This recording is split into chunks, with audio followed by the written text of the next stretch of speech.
Nagsisimula na ang natakot ka ba?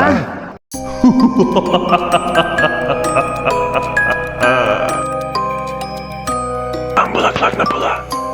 Isang kwento ng lagim sa araw ng mga puso. Ang regalo.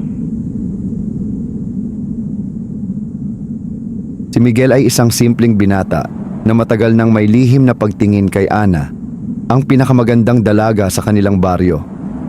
Sa loob ng 3 taon, hindi siya nagkaroon ng lakas ng loob na ipagtapat ang kanyang nararamdaman. Ngunit ngayong araw ng mga puso, nagdesisyon siyang bigyan ng espesyal na regalo si Ana, isang pulang rosas. Habang naglalakad sa palengke upang bumili ng bulaklak, may isang matandang babae na lumapit sa kanya. "Hiho, kung gusto mong mapaibig ang dalaga mo, kunin mo ito." Sabay abot ng isang pulang rosas na may kakaibang kinang. "Nay, magkano po ito?" tanong ni Miguel. "Hindi mo kailangang magbayad," sagot ng matanda.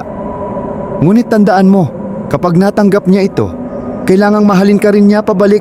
Kung hindi, may kapalit ito." Hindi na nagtanong pa si Miguel.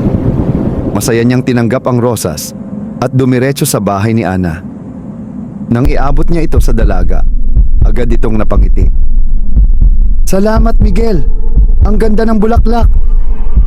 Ngunit napansin niyang tila lumabo ang mga mata ni Ana.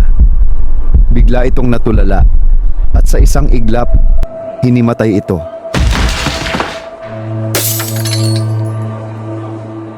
Ang malagim na hiwaga. Kinabukasan, nagising si Ana na tila ibang tao. Hindi na siya ang masayahing dalaga na kilala ng lahat. Lagi siyang tulala at palaging hinahanap si Miguel. Miguel! Miguel! Asan ka?" Bulong niya kahit wala siyang kausap. Isang gabi, kinausap siya ng kanyang matalik na kaibigan. "Ana, anong nangyayari sa'yo? Para kang sinasapian." Ngunit biglang napalitan ng malamig na titig ang kanyang mukha. "Ayokong mawala si Miguel," bulong niya, kasabay ng paghawak sa rosas na binigay nito. Napansin ng kanyang kaibigan na ang mga talulot ng bulaklak ay tila may bahid ng dugo. Samantala, si Miguel ay hindi mapakali. Napanaginipan niya ang matandang babaeng nagbigay ng rosas. Sabi ko sa'yo, Hiho, may kapalit ito. Hindi kanya pwedeng hindi mahalin. Kung hindi, may kukunin sa inyo." Nagising siya ng pawisan. Dali-dali siyang pumunta sa bahay ni Ana upang kamustahin ito. Ngunit huli na ang lahat. Nakita niyang nakahandusay si Ana sa sahig. Mahigpit na yakap-yakap ang rosas. Sa takot, tumakbo siya palayo at bumalik sa palengke upang hanapin ang matandang babae. Ngunit wala ito roon.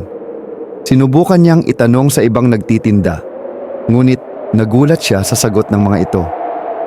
"Matandang babae, walang nagtitinda ng bulaklak dito, iho. Lalo na ang pulang rosas." Matagal nang may kwento tungkol sa isang sumpang bulaklak na nagdadala ng kamatayan sa hindi tunay na umiibig. Biglang lumamig ang paligid. Narinig niya ang bulong ni Ana sa hangin.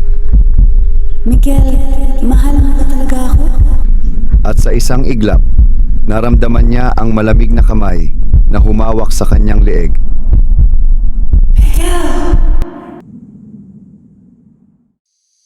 Magandang araw po sa inyong lahat.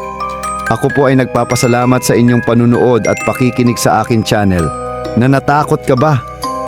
Sana rin po kayo ay mag-like at subscribe sa Natakot Ka Ba channel dito sa YouTube.